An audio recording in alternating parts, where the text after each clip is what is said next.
We're going to start today with what sounds like a breaking news alert, something you might have seen scroll across your screen just yesterday. Yeah, reports are just flooding in. Total chaos in the city of Ravenna. After weeks of this really tense military standoff, we're getting word that the chieftain Odoacer and his forces have, well, they've finally broken through. The last of the loyalist defenses are gone.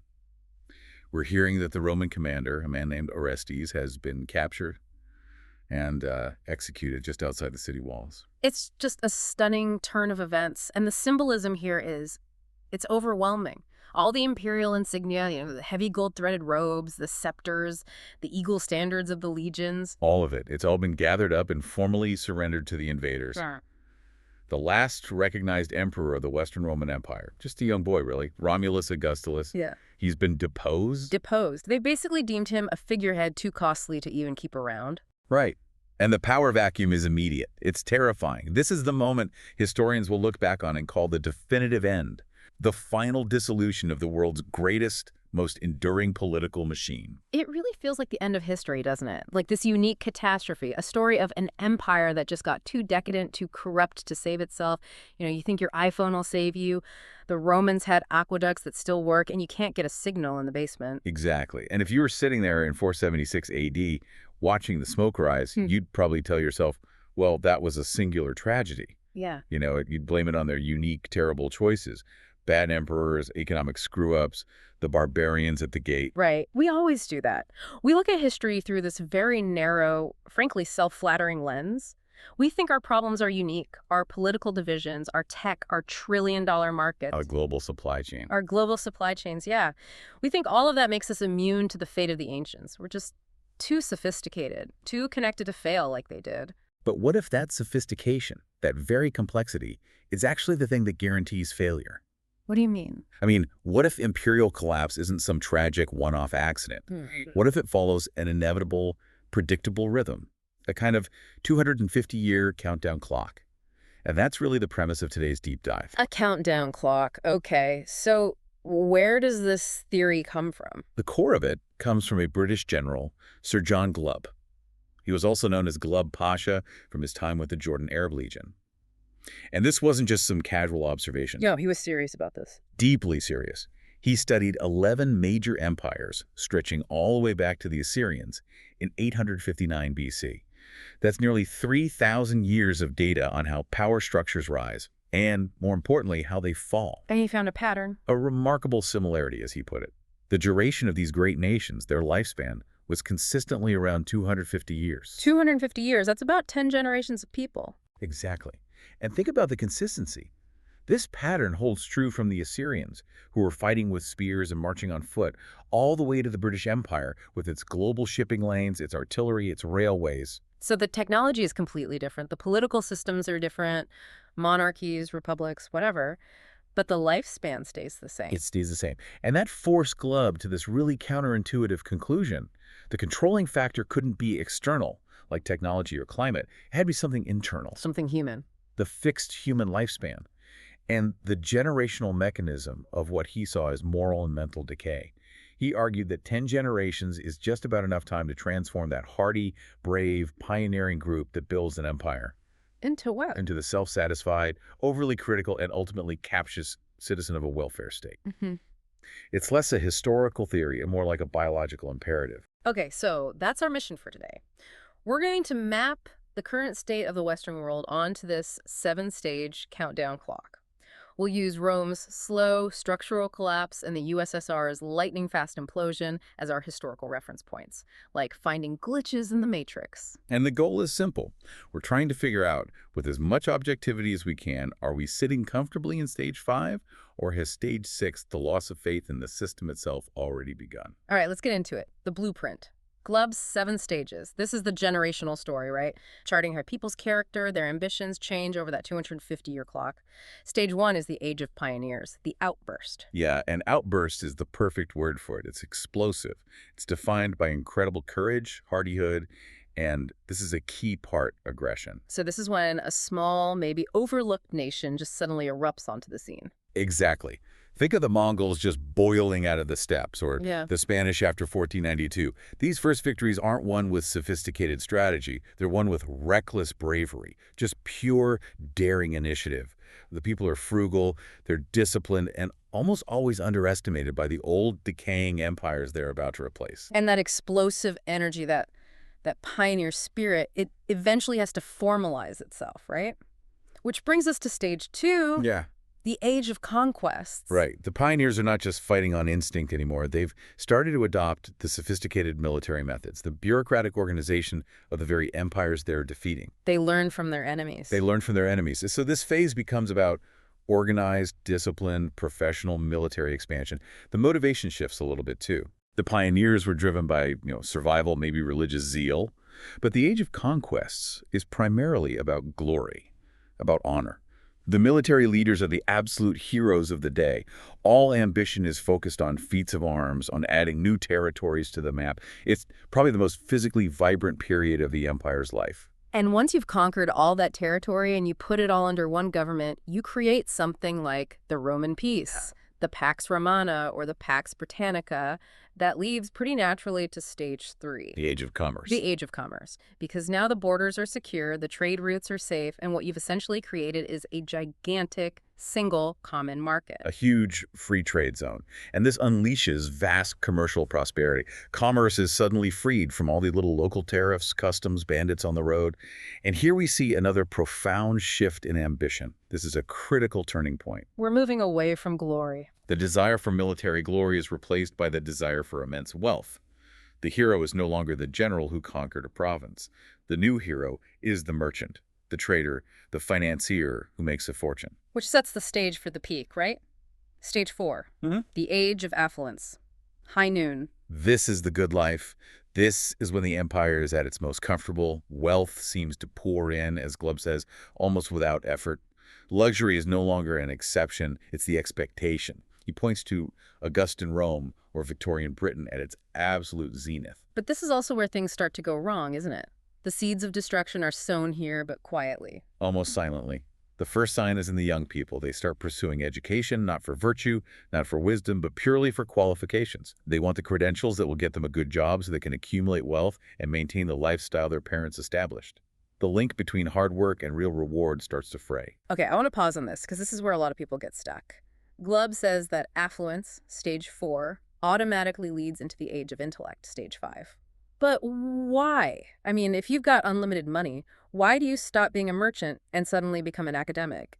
Isn't making money the whole point? It's a great question. It's really a problem of status, or I guess the diminishing returns on status from wealth alone. What do you mean? When wealth becomes widespread among the elite, when everyone in your class is rich, just being rich doesn't make you special anymore. It doesn't confer unique status. So you need a new kind of social currency to climb the ladder. And that's academic honors. That's the argument. The vast financial capital from stage 4 now floods the intellectual world. Universities multiply. They become the new gatekeepers of elite status. The ambition shifts from piling up gold to piling up degrees, publications, academic honors. So the pursuit of knowledge isn't about knowledge itself. It's about social climbing. When money becomes too common, too vulgar. Precisely.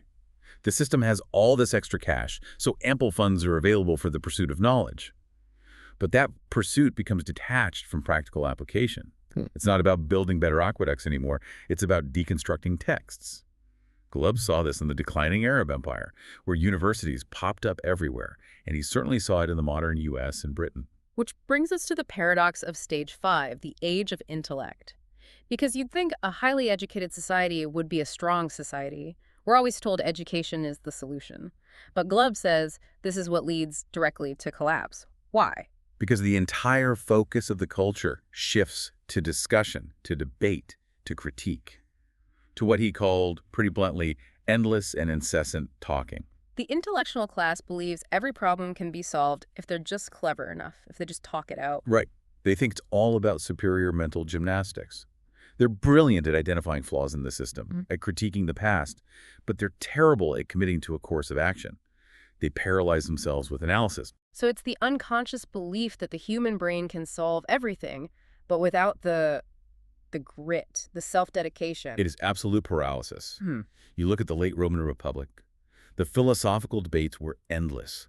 They raged on, while the very practical problems of the state military reform, provincial governance, feeding the people, were either ignored or endlessly fought over by factions. Because arguments that are rooted in abstract ideas rather than a shared sense of duty, they rarely lead to agreement, do they? Never.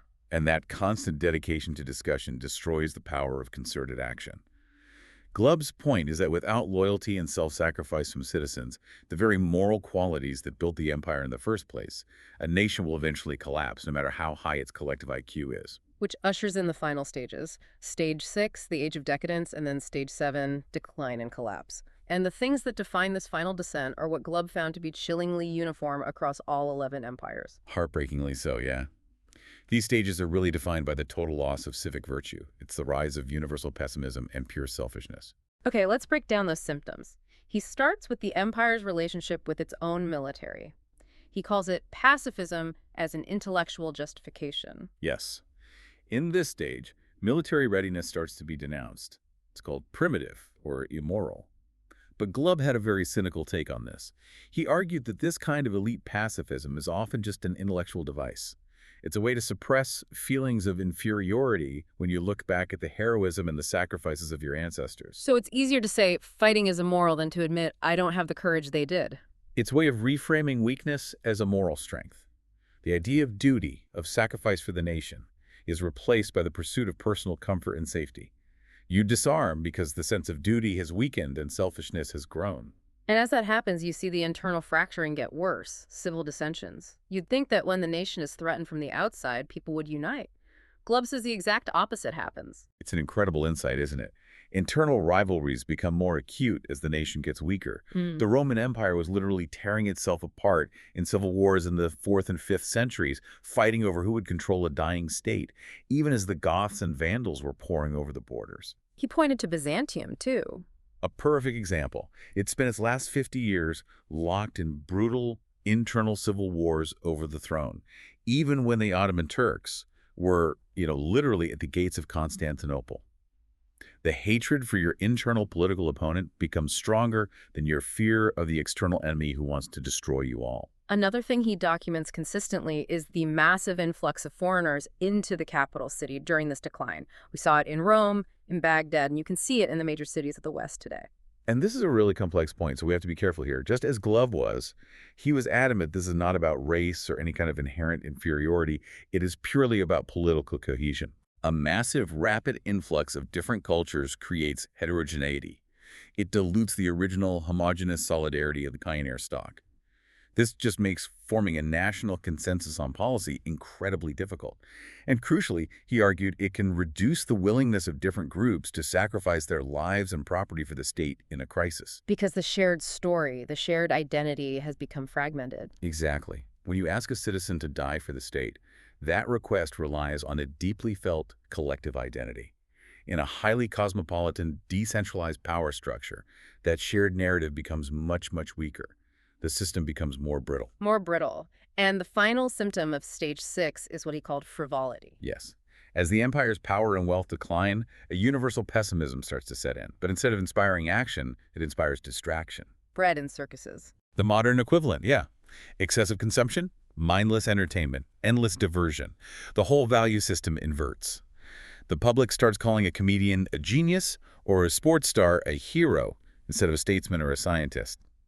Glubb points to 10th century Baghdad, where during a time of financial crisis, the big political debate was about introducing a 5-day work week.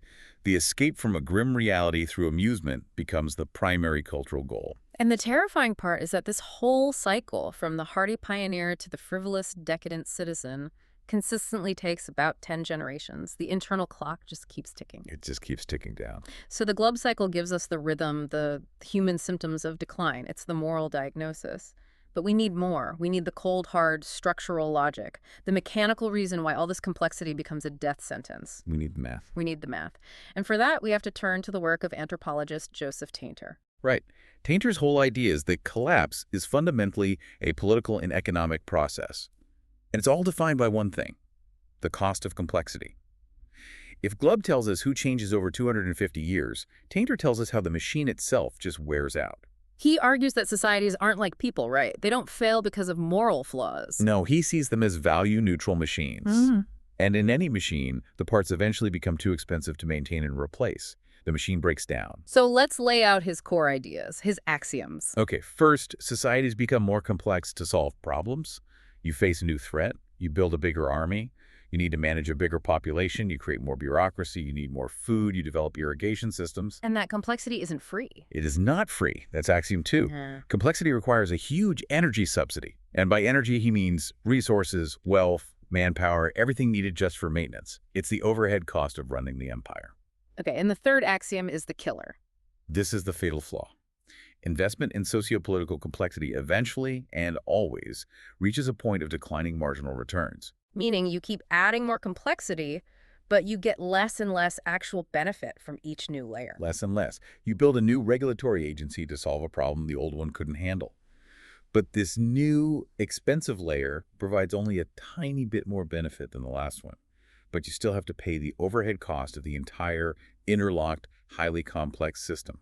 So the system, the machine, just starts to consume more and more energy simply to maintain its own internal parts, its own structure. Right. In Rome, that meant the army, the roads, the aqueducts, the courts, the tax collectors.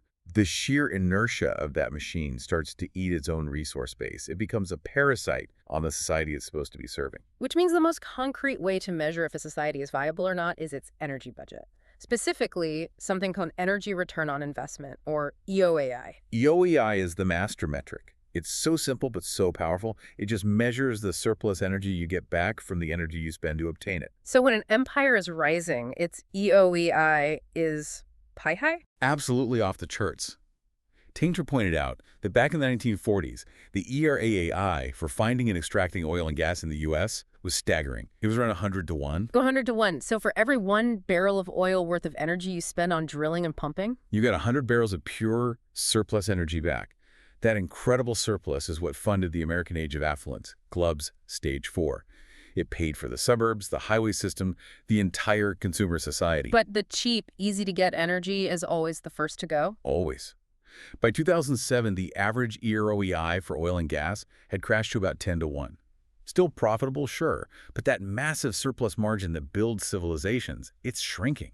Fast. And if you look at the energy sources we're turning to now, the low-gain, desperate ones, the math is genuinely scary. It's terrifying. Things like Canadian oil sands have an EREI of maybe 2 to 1. You're barely getting more out than you put in. Corn ethanol is even worse, around 1.5 to 1. You're practically at break even. Yeah. Even something as powerful as nuclear power, when you factor in the immense complexity of building and decommissioning plants, sits around 4 to 1. These are all low-gain systems. They require massive capital investment just to return these tiny surpluses.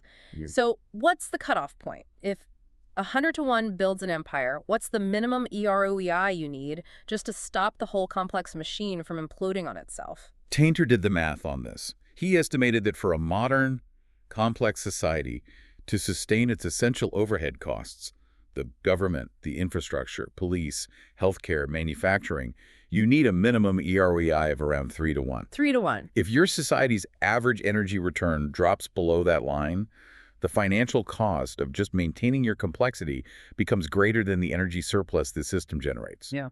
At that point, collapse is not just possible. It becomes the most rational economic choice. It's literally cheaper to let the system fall apart and devolve into simpler structures. And that takes us right back to Rome. It's not just an abstract number. It's exactly what happened. The historian Given documented this. The ultimate cause of the agricultural decline in the late Roman Empire wasn't just barbarians. It was high taxation on marginal land. Why were taxes so high? Because of the huge, complex military budget required to defend the massive borders of the empire. Tainter's complexity cost. That complexity demanded enormous resources, which led to crushing taxes, which in turn forced farmers to abandon their land because they couldn't make a profit. The bureaucracy starved the productive base to feed itself. So the state's own complexity killed the productivity that paid for it. Yeah. Let's go back to that ant analogy you used before because it connects to this idea of the Jevons paradox. Yeah. How does being more efficient actually make you run out of resources faster? It seems counterintuitive, right?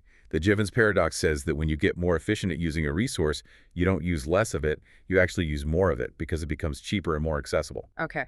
And the ants. Tainter uses ants to illustrate this. A simple ant colony might just collect, low-gain caterpillar poop because it's lying around. It doesn't require much organization. But then you have the highly complex leafcutter ants. They are incredibly efficient. They build these huge underground fungal gardens. They have specialized castes of workers. They're a complex society. A very complex society that is hyper-efficient at producing its food. But that very efficiency means their colony consumes up to 1,900 times more resources than the simple poop collectors. Their complex system requires a massive energy subsidy just to function. And that's us. That's the petroleum era. That's us. Cheap, high ERODI energy allowed us to become hyper-efficient, to build these incredibly complex systems like global supply chains and massive cities. But that very efficiency, like the internal combustion engine, makes the resource so useful that we consume it at an absolutely massive, unsustainable rate. We drain the resource base much faster than a less complex, less efficient society ever could. So the short, high-gain era finances the creation of this complex structure. And then the declining EROEI means you can no longer afford to pay the enormous operating costs of that very structure. That's the trap. And it perfectly explains why the next collapse we need to look at, the Soviet Union, happened with such terrifying speed. Right. The fall of Rome took centuries. It was a slow, grinding decline. But the collapse of the Soviet Union, from the fall of the Berlin Wall to the final dissolution, it took about 900 days. 900 days. That's how fast a superpower that felt permanent can just vanish. It's because the internal mechanisms just snapped. And they followed the Glubb-Tanter pattern perfectly, didn't they? To the letter. Stage 2, military overextension, came first. The USSR was spending maybe 15 to 20% of its entire GDP on the military, trying to keep up with the US and propping up these client states all over the world.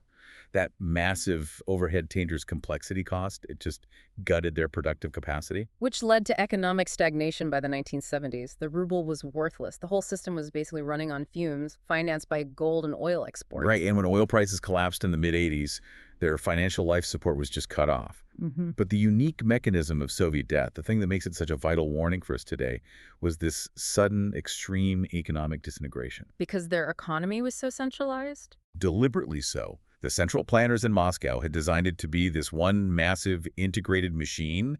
They thought it was efficient. In reality, it was the peak of fragility. A house of cards. A perfect house of cards. The data is shocking. For the entire Soviet Union, 34 out of 65 critical types of agricultural equipment were each produced by just one single monopolistic factory. One shock to one plant could paralyze an entire industry across 11 time zones.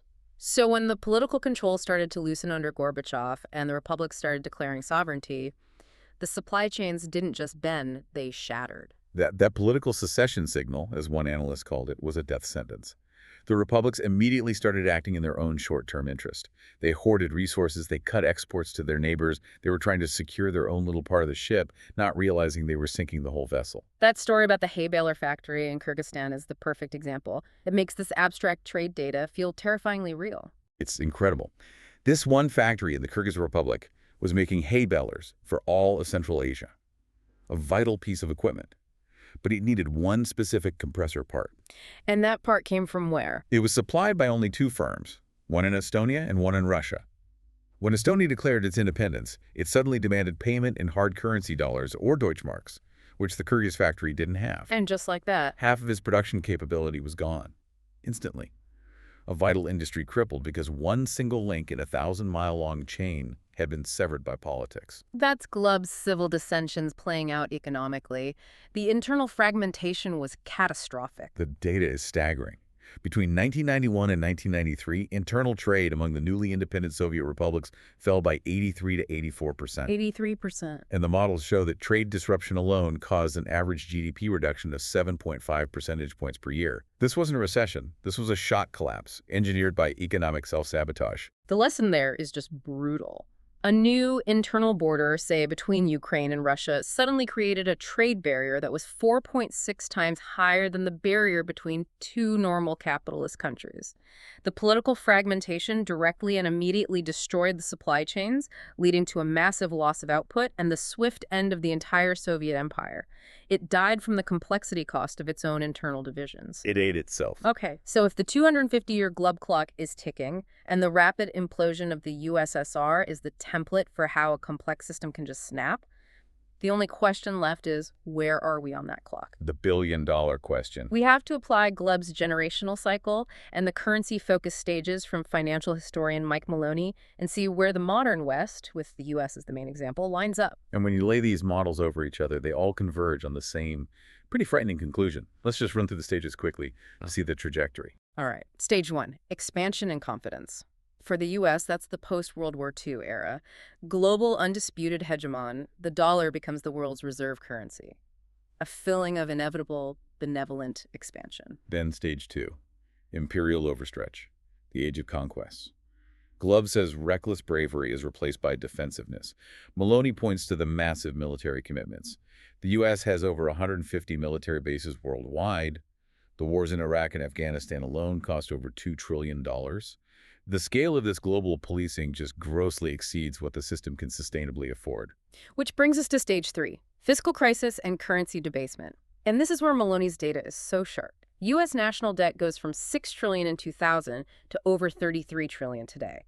The interest payments on that debt now consume more than the entire defense budget. It's the exact same pattern as the Spanish Empire. They were flooded with silver from the New World, but they were constantly in debt spirals. Spain defaulted 4 times in 40 years in the 16th century. It's a classic imperial trap. And the currency itself gets destroyed in the process. Absolutely. Maloney tracks this perfectly. The U.S. dollar goes from being 100% backed by gold in 1913 to 40% backing, and then, crucially, between 1959 and 1971, the country loses half of its remaining gold reserves. That forced the final decoupling from gold in 1971, the end of the Bretton Woods system. That's the moment the currency debasement, driven by imperial overhead, becomes irreversible. Then stage 4, loss of productive capacity. The age of commerce rots from within. This is the key economic signal of decline. Just like Spain stopped making things and just imported everything with its silver, the U.S. now runs a trade deficit of around $800 billion a year. We don't make things anymore. Our manufacturing base was gutted because, as Glubb noted, the ambition of the citizens shifted from production to finance and luxury. This has created a massive dependence on foreign supply chains for everything, medicine, electronics, you name it. We're importing our consumption and financing it by printing a fiat currency that is constantly being debased. And that entire trajectory, from productive powerhouse to a financialized, dependent economy, pushes us undeniably into stage 5, social decay and fragmentation. This is the critical stage. This is where the political and moral rot that Glubb talked about becomes acute. This is where we are now. The age of decadence and the age of intellect have merged, and the symptoms are just overwhelming. They match Glubb's checklist almost perfectly. Let's start with what he called civil dissensions. We can call it political poison. Yeah, the polarization today is total. Political factions don't see each other as opposition to be debated. They see each other as malicious, existential enemies to be destroyed. This level of internal hatred makes any kind of long-term compromise impossible. So you can't solve the structural problems Tinter identified or the fiscal crisis Maloney identified because you can't even agree on the nature of reality. All the energy is spent fighting internally. While the ship is sinking. And that political sickness directly feeds the second symptom, a profound institutional loss of faith. Meaning people just don't trust the system anymore. Trust is the glue that holds a complex society together. When it dissolves, the system can't function. Public trust in the federal government, in Congress, the Supreme Court, the media, it's all collapsed. It's polling consistently around 20%. The average citizen no longer believes the governing institutions are operating in their shared interest. That is the very essence of social decay. And then there's the age of intellect. Glubb talked about endless talking, destroying action. But today, it seems to have mutated into something even more corrosive. Something he observed but didn't quite name. Oikophobia. Oikophobia.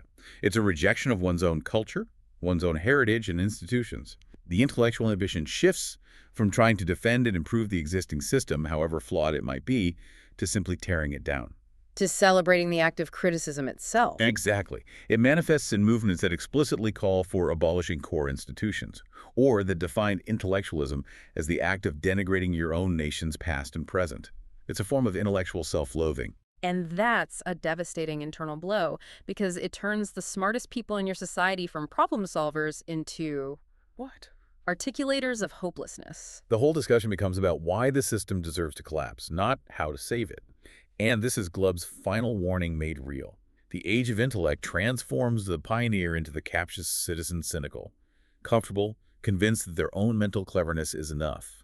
The system is structurally weak, financially bankrupt, and the population is too fragmented and too busy hating itself to agree on any unified solution. So the verdict seems pretty clear. Across all three models we've looked at, Glubb's cycles, Maloney's currency stages, Tainter's complexity costs, the current system is firmly, deeply entrenched in stage 5, social decay. And the timeline is compressed. If the average life of an empire is 250 years, the current Western power structure is deep into its final generation. Stage 6, loss of faith in the currency and the system itself, and Stage 7, the final currency crisis and collapse, they aren't some distant possibility. They are waiting right downstream. So, if the end of Rome was marked by Orestes' execution in 476 AD, and the USSR's collapse was marked by that 7.5% GDP trade shock, what's the marker for our Stage 6? What does that final loss of faith actually look like in the 21st century? It looks like the moment the general populace decides that the cost of all this complexity outweighs any of the benefits. The moment the political will to enforce a system just evaporates. Glubb is pretty grim on this. He says the decay is almost always internal. It's caused by too long a period of wealth and power, which leads to selfishness and the complete loss of a sense of duty. And the ultimate irony, he points out, is that by this stage, physical strength, military power, it's almost irrelevant. It's completely irrelevant. He observed that the citizens of declining nations are often physically healthier and stronger than their invaders, but they've lost the conviction that anything is actually worth saving. Decadence is a moral and mental disease, not a physical one. The will to sacrifice is just gone. His conclusion was that all the material success, all the wealth, it was just a result of moral character, courage, hard work, duty. It wasn't the result of some inevitable march of progress or being clever. And over those 10 generations, the pioneer just transforms into captious citizen. And if you ask Tainter if we can stop it, he's very skeptical. He describes these archetypes of failing societies, and we seem to fit all of them. We're the dinosaur, with elites clinging to failed policies. We're the runaway train, totally dependent on unsustainable growth. And we're the house of cards, with this massively interlocked, unstable system. And the political fragmentation of Stage 5 means you can't get agreement on the painful cuts you'd need to make to reduce complexity, which is the only way to actually avert the collapse. Politically, it seems impossible. But history shows that the fall of an empire isn't the end of the world for everyone. It's an opportunity for renewal, even if it's a painful one. The fate after the fall is different for everyone. It's incredibly diverse. Some empires are just conquered and absorbed. Others fracture into smaller states. Some, like Spain, just lose their global status but keep their core independence. The critical point is that while the big political machine might be impossible to stop, individuals and small groups can respond to this decay by transcendence. By creating new structures, new ways of thinking that are better suited to the new reality of lower energy returns. Exactly. It means abandoning this failed paradigm of infinite growth on a finite planet. It means focusing on new measures of value, like well-being or localized governance. Systems that prize regeneration instead of just relentless extraction. It's a fundamental shift in values that Glubb said is impossible for the dying empire as a whole, but which can absolutely be achieved by smaller, dedicated groups. So the irony is the solution isn't some clever new policy or more endless talking. It's a moral one. The age of intellect is powerless without human self-dedication. History seems to prove that 10 generations is all it takes to turn the hardy pioneer into the cynical citizen of the welfare state.